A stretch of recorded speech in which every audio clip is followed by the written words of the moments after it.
Selamat datang di Cupu Channel Jendela Dunia. Kali ini kita akan ngobrol tentang pendamping gaib. Monggo Mas Rino. Iya, jadi kebanyakan kan yang diulas tentang dimensi lain itu adalah dimensi-dimensi yang membuat orang terganggu, baik secara kesadaran, perilaku, dan hal-hal yang berbau negatif. Tapi sebenarnya dimensi yang berbeda dengan manusia sendiri itu juga bisa sebagai pengetahuan manusia atau membantu kinerja manusia. Nah, sekarang kita coba yang bahas yang membantu manusia. Jadi istilahnya memberikan bantuan kepada manusia yang dalam bersifat baik itu kebaikan, teknologi, dan pengetahuan. Jadi setahu saya sih ada di dimensi yang berbeda dengan manusia itu ada dimensi menengah bawah dan dimensi menengah atas. Memang untuk yang dimensi yang menengah ini kadang sok baik sok enggak gitu. cuman ya namanya dia yang di tengah gitu. Nah, biasanya sih untuk yang bisa membantu manusia itu disarankan minimalnya yang tengah ini, walaupun yang tengah itu kadang ya kadang juga agak mengganggu, tapi minimalnya itu yang tengah gitu. Nah, yang tengah sendiri itu setahu saya dia biasanya sifatnya perubahannya memang ada baik dan ada buruknya, tapi diharapkan sih yang diambil yang sisi baiknya atau dikontrol sisi baiknya, itu minimal sih yang diambil yang tengah. Tapi kalau yang dimensi tingginya itu bisa mulai dari mengakses pengetahuan, mengakses cerita sejarah, mengakses pertimbangan untuk katakanlah mengambil keputusan dan lain sebagainya. Itu sih pengantar awal dari saya. Monggo yang mau nambahin. Nah, kalau soal pendamping ini kan yang seperti tadi Mas Rino bilang itu kan memang, kalau saya sih istilahnya ya, Mas Rino dimensi itu kan, kalau saya juga pakai istilahnya itu sebenarnya kesamaan frekuensi gitu kan. Sebenarnya ini kan terus ya nuwun sewu kan, kalau kita sering ngelaku di sebuah tempat, misalnya ke pantai selatan atau ke gunung mana gitu kan, yang istilahnya banyak dikunjungi atau banyak dijadikan sebagai tempat lelaku gitu kan. Itu kan kalau kita mengakses ke sana dan dilalah itu didhawuhi dari semacam penunggu sana gitu kan. Jadi kan perlu saya sebelumnya kan saya informasikan sedikit bahwa ini kan kita tidak menganggap rendah sebagai penunggu-penunggu sana itu sebagainya berkasaan, istilahnya sosok-sosok yang kasar, nggak. Cuma kan ada yang sosoknya itu yang alamnya lebih halus dan lebih tinggi itu kan. Kalau saya menyebutnya sebagai bagian dari ketuhanan atau danyang gitu kan. Itu kan kalau cara-cara Jawa itu kan nompor dawuh atau istilahnya disuruh dari beliau-beliaunya itu kan sebuah hal yang wajar gitu kan. Nah, itu kalau dalam proses untuk mengerjakan dawuh itu kita biasanya didampingi, ada yang membantu gitu, membackup gitu. Dan karena mendampingi, dan dia tidak hanya mendampingi tapi ya membantu melancarkan urusan kita selama kita niat kita masih lurus untuk menjalankan dawuh itu atau perintah itu. Itu yang yang kalau dari istilahnya eksternal, dari misalnya tempat-tempat alam-alam terbuka gitu kan, itu juga bisa seperti itu. Dan juga ada juga yang istilahnya perewangan atau kodam itu kan kita ngaksesnya itu dari keilmuan tertentu gitu. Misalkan kalau saya mengamalkan sebuah ilmu, misalnya ingin ilmu aji brojo musti misalnya untuk kekebalan itu dengan lelaku tertentu, itu kita juga bisa mendapatkan perewangan dari situ.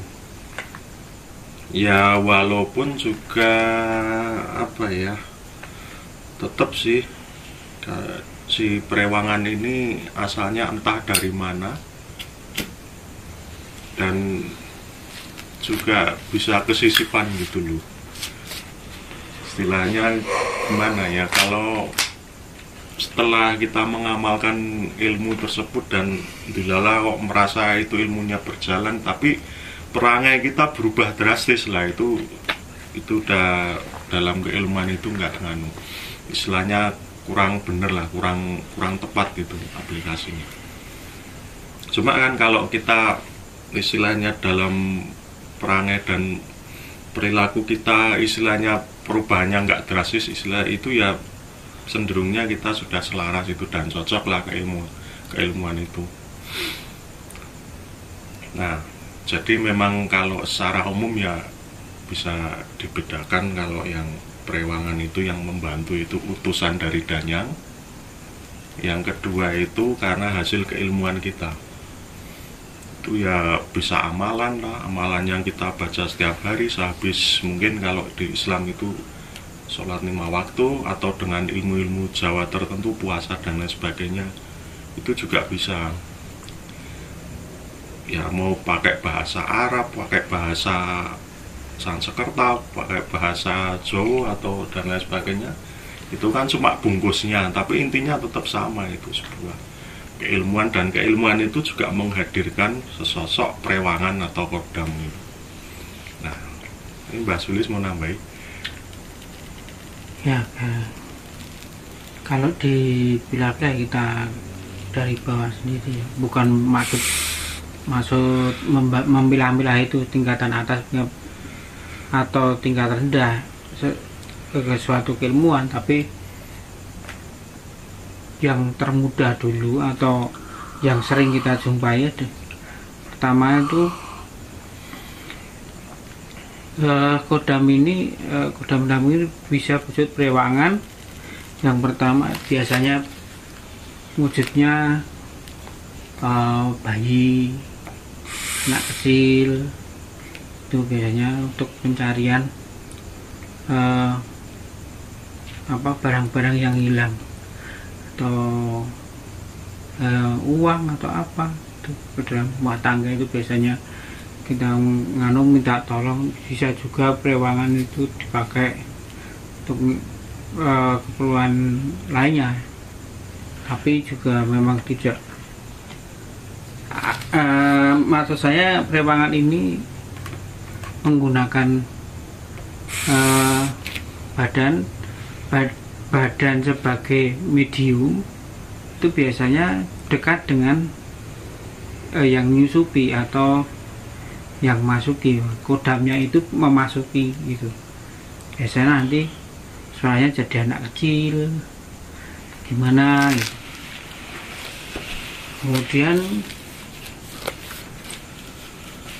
ada juga jenis yang masuk itu untuk pemijatan atau menolong orang pijat, itu juga ada yang masukkan seperti itu.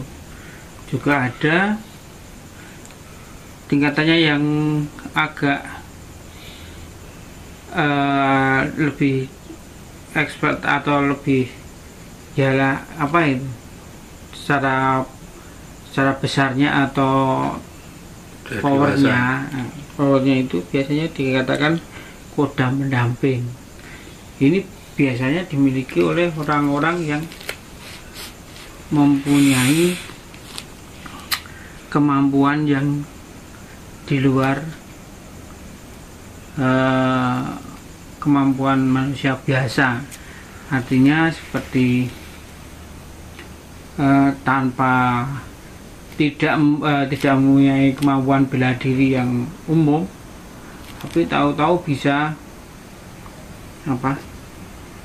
melakukan gerakan itu dan bisa berubah berubah suaranya, atau bahkan mungkin sampai berubah secara fisik seperti manusia harimau, siluman. ya itu kan termasuk pendamping juga. Dan itu timbul bisa timbul atau kalau tadi itu perewangan itu bisa memanggil pembantu itu saat dipanggil, ya khusus dipanggil, atau karena pikiran kosong dia masuk. Tapi kalau yang ini, yang kemampuan ini, kodam pendamping ini, dia akan timbul karena pada saat posisi terdesak atau pikiran kurang merasa terancam, dia akan timbul. Tapi juga tergantung kemampuan pengontrolnya sendiri. Jadi kalau pengontrolnya kuat, bisa mengontrol itu, ya kapan itu bisa dipanggil atau tidak. Tapi kalau secara umum awam atau yang tidak tahu apa-apa, yang nggak tahu-tahu, dia bisa nanti kalau kodamnya pendamping itu harimau, ya bisa langsung gereng-gereng, wah gitu, menakutkan juga tuh. Jadi atau pikiran dia itu rasa terancam, jadi pikiran itu terancam, ini akan mengambil alih karena menjaga. Beda pula dengan yang intinya itu jangkungi atau yang menjaga tapi bukan sebagai kodam, tapi menjaga dari hal-hal negatif lainnya di luar di sekitar manusia. Itu biasanya kodam atau leluhur, bisa juga kodam leluhur juga bisa.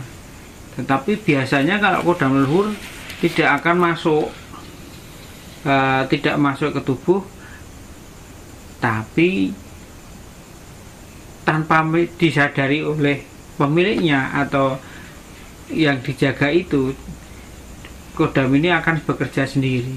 Leluhur ini akan menjaga supaya yang dijaga itu selamat, terhindar dari apa. Tapi apakah bisa mengambil alih masuk ke, ya bisa, tapi jarang, lebih jarang. Ada pula yang lebih expert, ya maksudnya expert itu kalau kemampuan kodam itu diperoleh dengan cara belajar mengelola kodam, seperti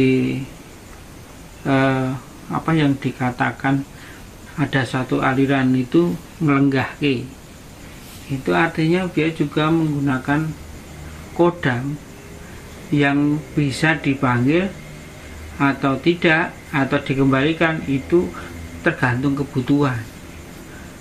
Contohnya kalau menghadapi musuh yang keras, berarti butuh kodam yang bisa bela diri, maka dia akan manggil kodam yang leluhur yang jago bela diri, jago tenaga dalam, jago ilmu kesaktian, katakanlah begitu. Tetapi pada saat orang itu ada suatu masalah, entah yang masalahnya masalah sakit gitu ya, maka dia akan memanggil kodam yang biasanya untuk penyembuhan khusus, biasanya kodam khusus untuk penyembuhan itu ada juga yang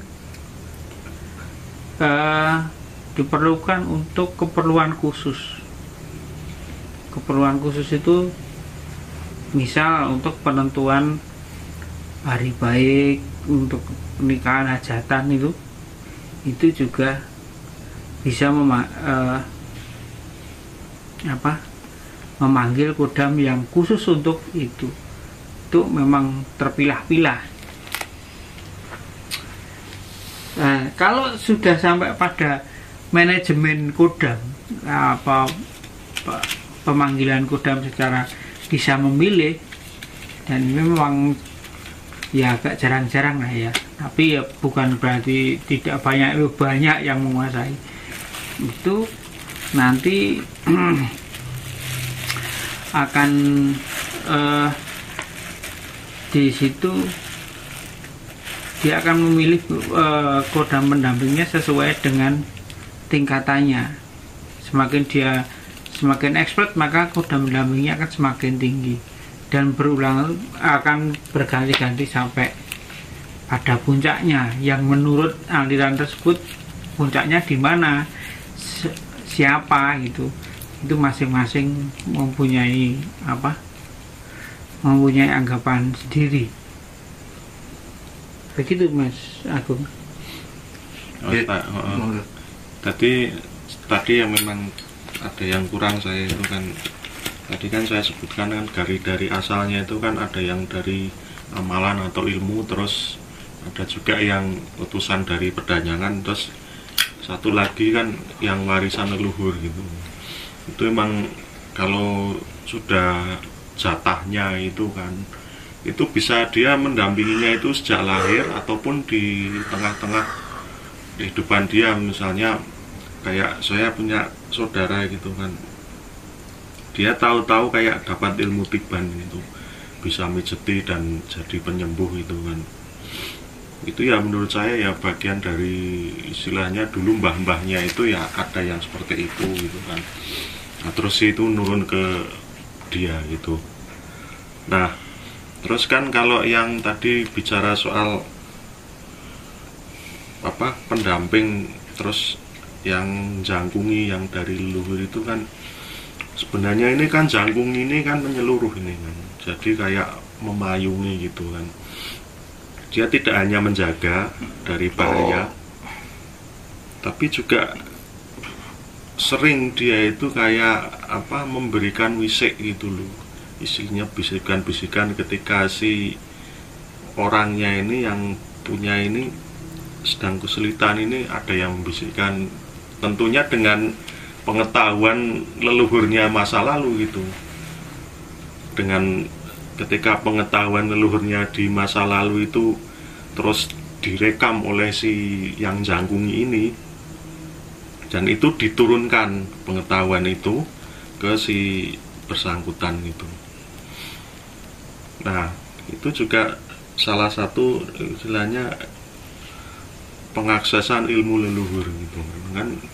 Kita kan istilahnya direkam kan segala perbuatan kita oleh alam semesta ini, dan karena alam semesta ini juga hidup dalam tanda kutip, maka itu kalau berwujud ya wujudnya itu ya kodam itu, atau kodam yang istilahnya tingkatan yang tinggi itu yang jangkungi. Biasanya ini wujudnya ya sosok mbahnya zaman dulu itu.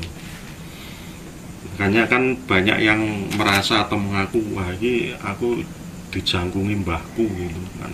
Itu ya bukan berarti terus rohnya mbahnya itu terus kemana-mana ngikut dia, itu ya nggak gitu juga gitu kan. Soalnya kan cucunya kan juga banyak anak turunnya, nggak cuma dia gitu kan. Mungkin kalau hidupnya 300 tahun yang lalu itu kan sudah beranak pinak banyak, itu mosok cuma dia yang kan ya nggak juga gitu kan. Makanya kan lebih namanya ini sebenarnya sebagai energi beliau yang turun gitu, yang jangkungi itu sih kan. Dan kalau istilahnya soal yang keselarasan tadi kan, kalau misalnya saya punya pendamping itu macan, terus saya kalau sedang marah terus gereng-gereng tidak terkendali, itu ya kalau bisa jangan sampai seperti itu. Kita itu kan belajar untuk ngontrol gitu lah yang pendamping kita, tetap kita yang menjadi bosnya gitu lah. Walaupun itu kodamnya ampuh sekalipun, sepi itulah, tapi tetap kita yang harus mengontrol, bukan kita yang dikontrol oleh mereka gitu.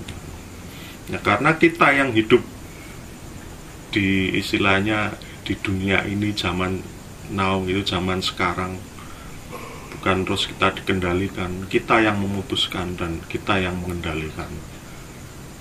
Ya tentu dalam arti atau maksudnya bukan mengendalikan sepenak-penak kita, seenak kita sendiri, enggak, cuma kan diaplikasikan untuk kebaikan kita sendiri dan bisa bermanfaat untuk orang lain kan, sebaiknya kan begitu. Gitu Mas Agung. Ya, monggo Mas Rino. Jadi gini sih sebenarnya, ini sih pesan dari kakek saya dulu.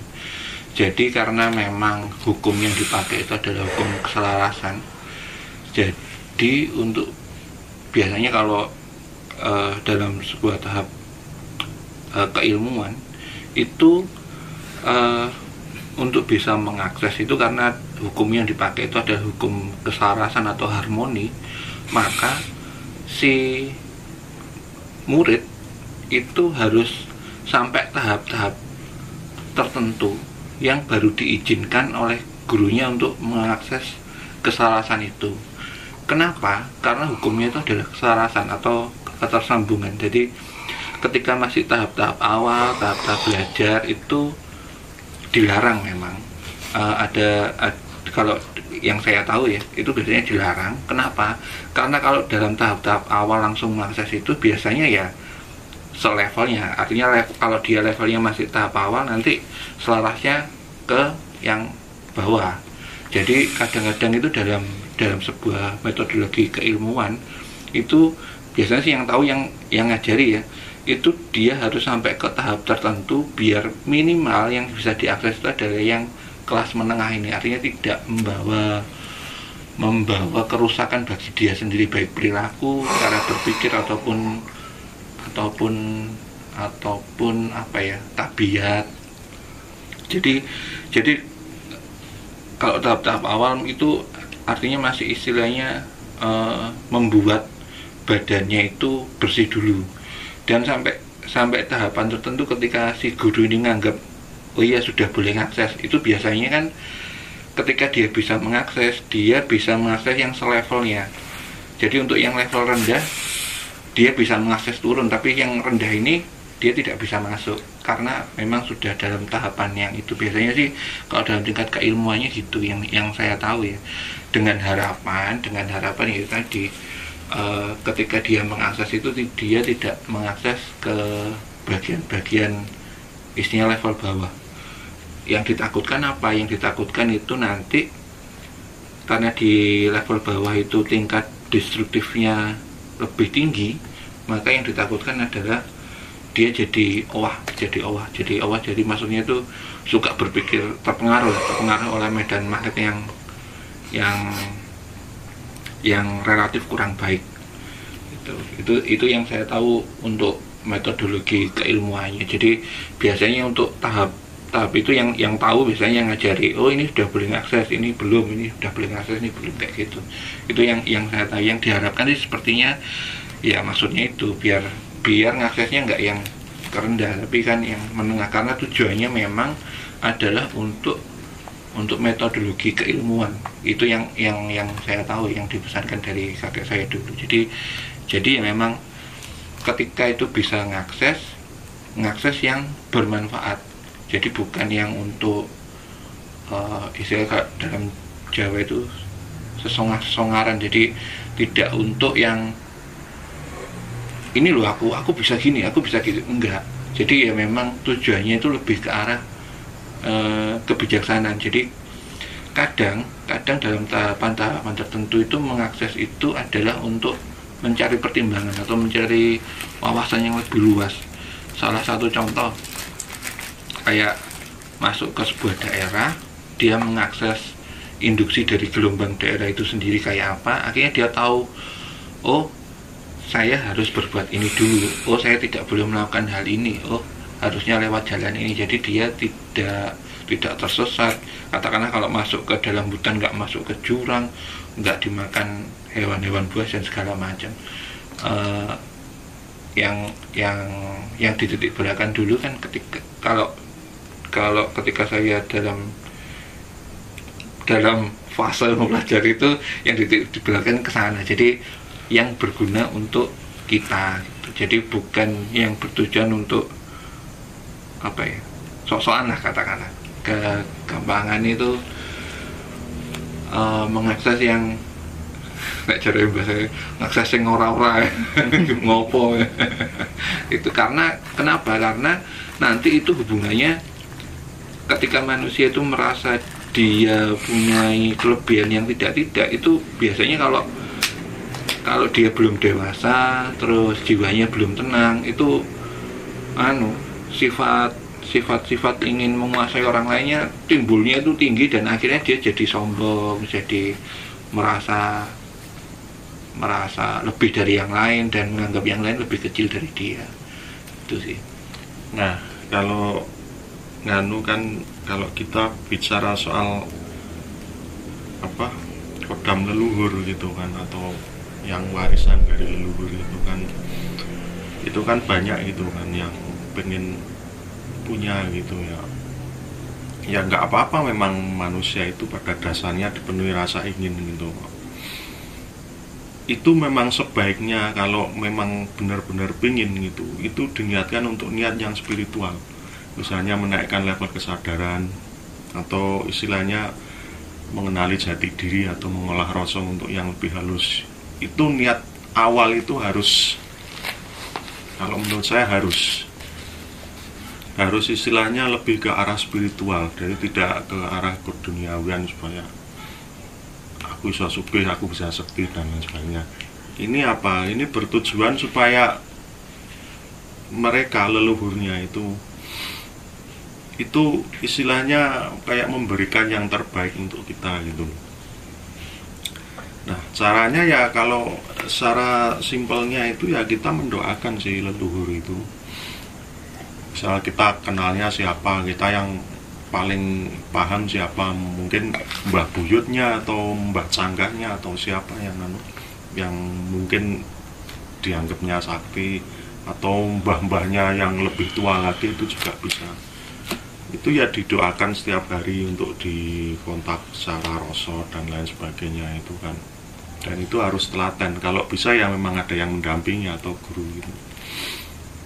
Nah, kalau berjodoh ya nanti mungkin akan ditemui mbahnya gitu, atau dengan mimpi mungkin didatangi macan atau apa gitu yang cuma ya memang itu sih wadahnya itu kita itu harus kuat gitu. Niat saja kan tidak cukup gitu kan. Tentu kan gunanya puasa dan lelaku itu kan untuk membesarkan wadah kita itu supaya istilahnya cukuplah untuk didampingi oleh ilmu beliau gitu dalam wujud kodam itu. Sebab kalau enggak ya bahaya, bisa owah nanti kan. Istilahnya kan kita itu kan kalau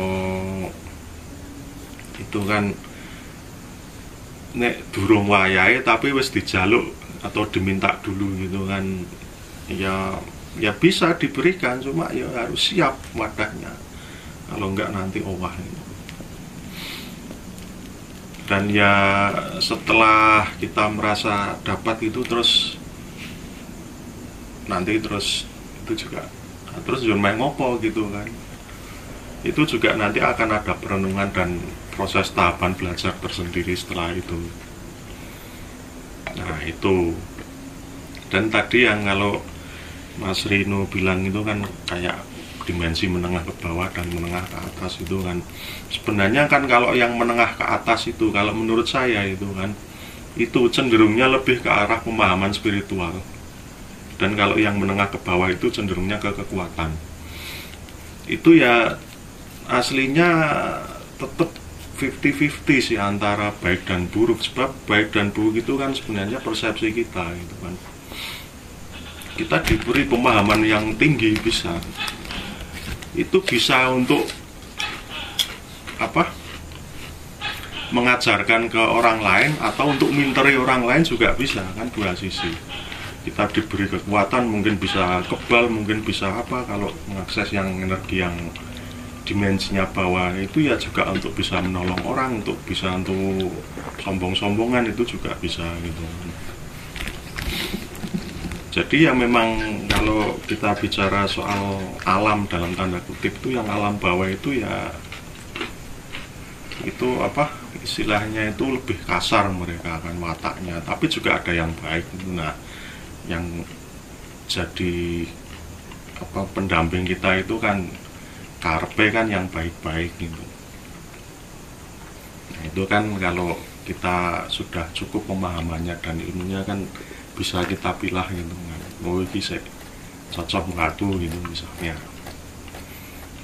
Atau mungkin juga kita nggak bisa milih, ngerti-ngerti DKI saya loh kok koyong ini kok aku kok perilaku kok jadi berubah, ya itu kan setelahnya dan itu bisa kita olah lagi gitu. Oh iya, dan juga satu lagi kan ketika kita mengakses leluhur gitu kan, itu juga kita juga walaupun kita niatnya dan lelakunya itu sudah bagus, tapi kadang itu diberikan itu apa adanya gitu loh. Maksudnya gini, kita tidak hanya diberikan pemahaman dan ilmu beliau yang bagus-bagus, tapi biasanya yang jelek-jelek itu juga katut gitu. Mungkin kalau zaman dulu leluhurnya itu boyo gitu, nanti itu juga bisa nurun gitu. Boyo ya boyo ya istilahnya apa wedoan gitu loh. Itu bisa gitu. Jadi ya tetap lah itu nanti kan bisa kita filter, kita olah kan itu setelah kita dapat gitu. Ya tergantung kita mau ngolah lagi apa enggak gitu. Nah gitu aja sih. Iya Mbah. Mana Mbah Sulis? Kelihatannya sudah komplit ya dari berbagai sisi ya. Kalau dari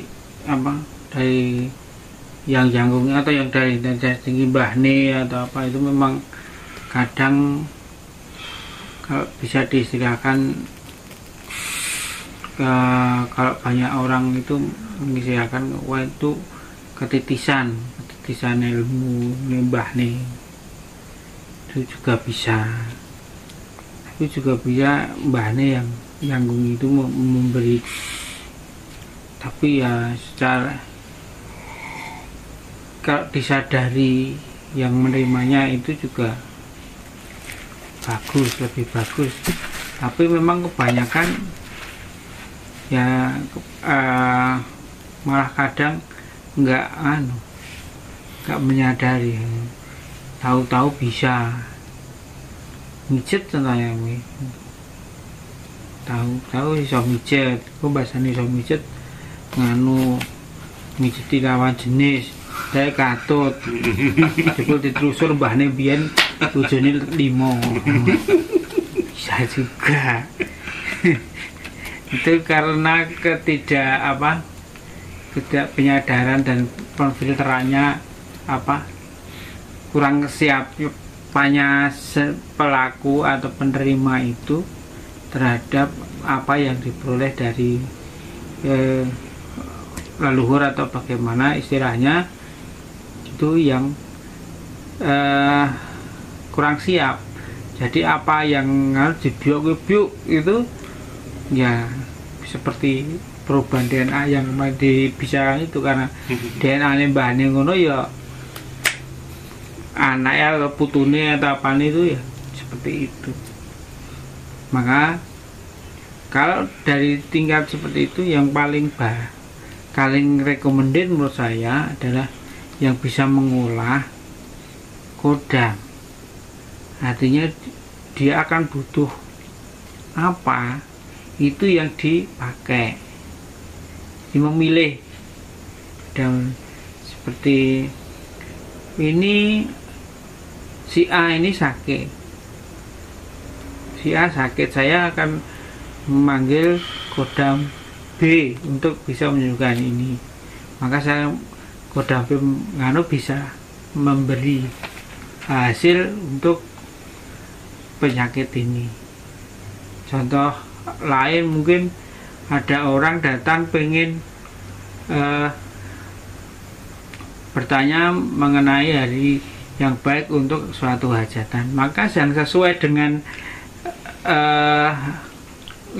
dengan keinginan penanya itu adalah Kodam C, ya maka Kodam C yang dipanggil. Jadi tidak semata-mata seperti fotokopi dari Kodam pendamping itu masuk ke kita, tapi kita memfilter, oh yang cocok itu ini si A si B itu. Jadi berarti kodamnya bisa banyak itu Mas? Bisa banyak dan bertingkat. Jadi pemahaman kodam itu hampir sesuai dengan pemahaman danyang. Cuman bedanya kalau danyang itu adalah sebuah kawasan, tapi kalau kodam itu sebuah sesuatu keilmuan. Contoh kayak api itu punya kodamnya sendiri, air punya kodamnya sendiri, atau buku bacaan ini ada kodamnya sendiri, ilmu ini ada kodamnya sendiri, kayak gitu-gitu. Jadi dia lebih sifatnya ke lebih khusus kalau yang kodam itu. Tapi kalau yang danyang, istilahnya kalau di Cina itu biasanya itu disebut dewa hujan, dewa apa. Kalau di Jawa lebih ke arah penyebutannya ke arah kodam. Tapi kalau danyang itu lebih ke arah sebuah penguasa wilayah kawasan, mulai dari yang terkecil sampai yang terbesar. Terus kemudian ketika kita mengakses itu, apakah kodam itu ada banyak? Sebenarnya teorinya nggak seperti itu sih. Teorinya seperti gelombang wifi. Jadi ya, nek Telkomselnya nggak ada banyak, Telkomselnya ya ada satu itu, kita bisa ngakses itu enggak gitu. Makanya bukan dia yang dipanggil, tapi kita yang mensinkronisasikan dia. Makanya sesuai yang diutarakan Mbak Sulis, ketika ini sinyal tambah gede, nanti kodam yang diakses ya tambah banyak, ini tambah gede ya tambah banyak. Maksudnya kan kodam ini juga bertingkat-tingkat dari atas sampai bawah, dan jenisnya banyak. Jadi contoh, ketika kita SMA, kita bisa memanggil kodam SMP, SD, TK. Yang SMA ya otomatis bisa gitu. Nanti semakin tinggi kita bisa mengakses lebih banyak lagi, dan lebih banyak lagi gitu. Dan itu diakses sesuai dengan kebutuhan kita. Walaupun kadang saking banyaknya itu akhirnya disimpulkan iki pokoke kodam iki. Kodam iki. Ada sebenarnya ada masa-masanya banyak gitu. Itu sih itu kalau kodam. Dan apakah dia bentuknya kecil-kecil? Enggak. Jadi modelnya kayak akses wifi itu kan, ketika asal tahu passwordnya bisa mensinkronisnya, terus kita akses wifi-nya sudah canggih ya lancar. Tapi nek JPRS ya kalah karo saya 5G. Kalah banter. Itu sih maksudnya, pemahamannya sih seperti itu kalau dibahasakan modern, setahu saya sih gitu. Jadi kan kadang ada yang berpendapat bahwa tak nyeluk danyang kono, bukan danyangnya datang, cuman dia bersinkronisasi dengan danyang sana. Danyang itu penjaga daerah. Nek iki lunga-lunga daerah itu piye gitu. Ya teko numpak kereta kencana. Kan ngakses itu kan kadang-kadang sinkronisasi atau terjadi kesinambungan, kadang-kadang kan caranya penggambarannya orang-orangnya macam-macam. Ya itu kan bisa diartikan kalau istilahnya memanggil danyang sana itu kan istilahnya menghadirkan energinya beliau, tapi bukan beliaunya langsung terus datang untuk gitu kan, enggak gitu.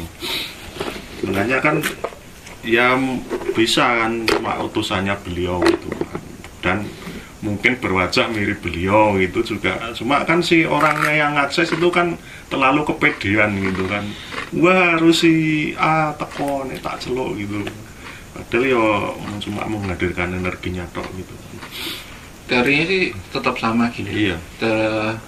Artinya itu gini, ketika kita SMA, maksudnya katakanlah saya sama Mbak Sulis sama-sama SMA, kita tahu, oh ini kodamnya kode SMA nih, sing teko.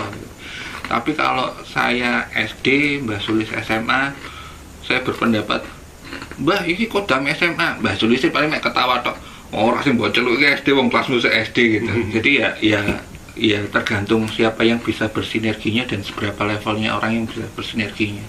Makanya kadang-kadang kan sama-sama ilmu matematika. Ketika matematika itu dianggap adalah semua itu adalah matematika, ya itu matematika. Tapi kan matematikanya SD, SMP, SMA itu kan beda-beda. Itu sih, makanya kadang-kadang ada yang gebiahu ya, pokok anggar matematika dianggap podo ya sah-sah saja. Saya kan tinggal ceritanya berbeda-beda.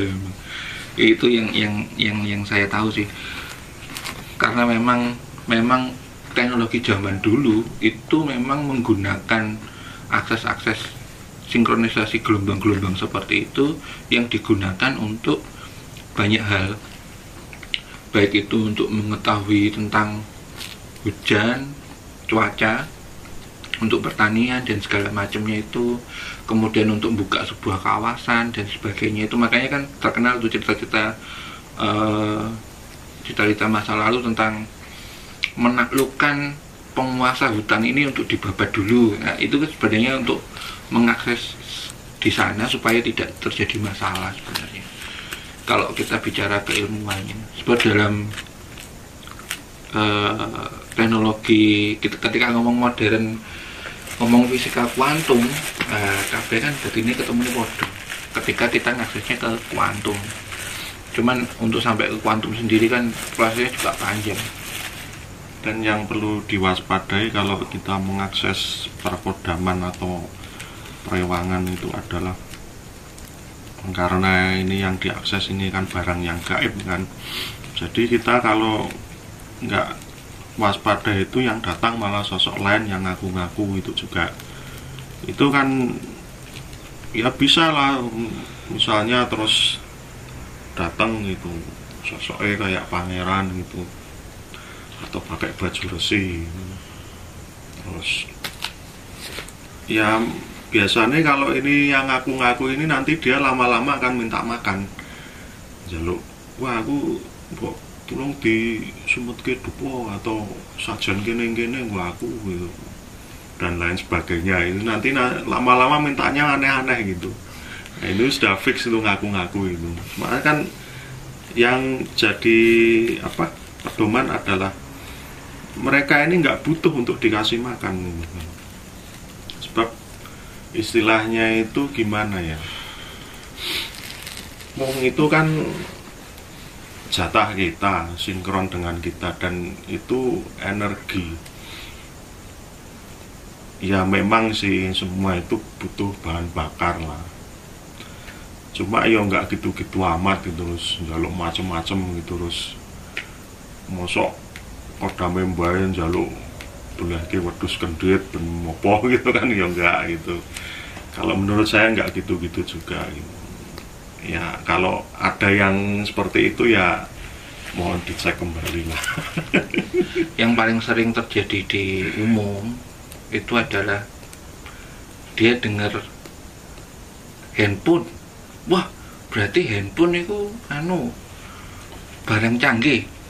Nah padahal uang di sakunya dia cuma ada 200.000, akhirnya dia beli handphone yang poliponik, yang cuma bisa buat SMS sama nelpon itu, dan dia berpendapat bahwa ini adalah smartphone. Ya monggo saja. Karena ya memang itu ya handphone, tapi kan sebenarnya dimaksud smartphone kan bukan itu gitu. Maksudnya ya itu termasuk handphone juga, tapi kan ketika kita bicara anggaplah Samsung Flip diwadaki karo poliponik regoro atau sewu kan ya beda gitu loh. Walaupun itu sama-sama buat nelpon, sama-sama buat SMS, tapi kan fungsinya secara luasnya itu kan tetap beda antara si handphone yang poliponik itu sama yang smartphone. Dan itu juga yang kadang-kadang makanya dulu ketika kakek saya kan cuma berpesan bahwa ada level-level tertentu yang dibolehkan untuk mengakses itu, karena kenapa ya tadi takutnya itu ketika masih TK disuruh beli handphone, akhirnya tuh handphone ngawur sak oleh sak sangune. Ya itu sebenarnya yang ditakutkan, bukan kenapa-napa sih, cuman ya itu aja sih. Ya harapannya kan namanya orang belajar itu harapannya jadi lebih baik. Masa ya belajar untuk jadi lebih buruk kan gak ada ceritanya kan gitu. Iya kan, memang sih istilahnya apa yang kita akses, apa yang kita panggil, apa yang kita anggap pendamping itu kan istilahnya kan kita yang rumangsani lah.